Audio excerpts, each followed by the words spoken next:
Cassidy laid in bed, staring up at the colorless ceiling, marked with the only stripe of light from the nearby tree lamp. She let her eyes wander from room to room filled with her toys, dolls, pretty furniture, familiar shapes blurred under the blankets of the night. How lovely and wonderful they all are, but in moments like this, when she was alone, they can only fill Cassidy with such sad longing. Cassidy's young life seemed calculated to keep her alone. For one thing, she was her parents' only child. 10 years had passed since her birth, without even talk of having another child. As far as she knew, adding to this, the family had moved so frequently that putting down the roots to forming solid friendships had proven impossible for a shy and quiet child like Cassidy. There were days where she absolutely ached for a playmate, but such of her joy rarely to be hers. She was beginning to lose herself to these colorful swirling images that would carry her off into slumber when she was yanked back into consciousness by a small sharp noise. It had came from the window directly beside her bed. For a moment she simply lay there, wondering if what she'd heard was real. The tapping came again, tree-light but deliberate knocks at the pane of her window. Fear gripped her. "What do I do?" she asked herself. What could be out there? Dozens of horrifying possibilities danced around her mind, but it all went blank when knocking came again. In an instant she had made her decision. She would be brave and face whatever was outside her window. After all, she began to think, how bad could it be? And if not anything were terrible? Her parents were in the very next room and could be summoned with a scream. Taking a deep breath, she slowly lifted the shade. The sight that met her eyes was both confusing and unsettling. On the other side of the window, smiling broadly and waving, was a clown. Even in the pale yellow light of the street lamp, she could see that his face was brightly painted, and she could see that his clothes were colorful, ragged patchwork. His wig almost made her want to laugh. It resembled the 70s afro she'd seen once in a very old picture of her father. And to complete his silly appearance, of course, the clown wore a bubbleless, bright red nose. The clown tapped the window again, and Cassie understood this meant she was to open it. Naturally, she hesitated. Nothing about the situation was normal. I must be dreaming, she reasoned. Strangely, this calmed her down as the fear of uneasiness began to subside, giving way to the confidence and desire for play. She gripped at the window tightly and slid it open. "Hi, Cassidy," said the clown, in the funny put-on voice. "How do you know my name?" she asked. "Of course I do," he said. "I know a lot about you." "Oh yeah?" Cassidy challenged, narrowing her eyes. "Like what?" "Well," said the clown, forcing his smile face into an exaggerated frown. I know you don't have any friends, or any others, or any sister, and I thought that makes you feel like you're alone sometimes. Cassie felt a familiar longing in her heart for once.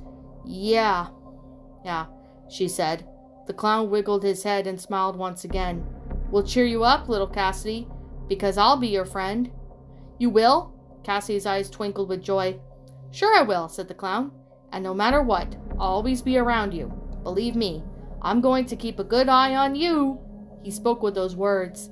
He reached up and mimed pulling out his own eye and snapping it back into position. Cassidy giggled wildly at the absurdity of it all. When the routine was done, the clown laughed for her. For a moment they just giggled together, neither seeming to have care in the world. Then the clown spoke again. "You know what I'll do?" he asked. "What?" Cassidy wondered, eager to see what else he had up his sleeve. "I'll even leave you my nose as a promise of our friendship." With that said, he plucked the nose from his face and set it on Cassie's windowsill. Immediately he snatched up and sneezed a soft foam shape in her hands. "Thank you," she exclaimed. "You're welcome, Cassidy," said the clown. He looked at her and sighed, seeming quite content with himself and what transpired. "Well, kiddo," he said at last, "it's getting pretty late, and a little girl like you needs her beauty rest." "But Mr. Clown," Cassidy protested, "I'm not even that tired." Before she even finished her sentence, a yawn escaped from her throat, obstructing the last few words. The clown laughed silently to himself this time. Now, he said. Don't worry, you go on to bed and have a sweet dreams of all your games we'll play together. He then gave her a toothy grin and added, and I'll see you real soon. Real soon. And soon Cassidy said her last goodnights to her new friend before closing the window and pulling the shade back down.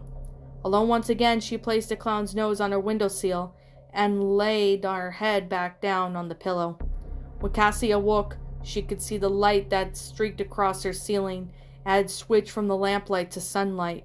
She stretched up in her bed, feeling quite pleased. The lovely little dream she had. She would have to tell her mother about such exciting, encouraging vision. Being a dream, of course, it didn't solve her loneliness problem, but at least it gave her hope. The more she thought about it, the funnier it became. Silly dream, she said to herself. How could a clown stand talking be such outside an 8th-floor window?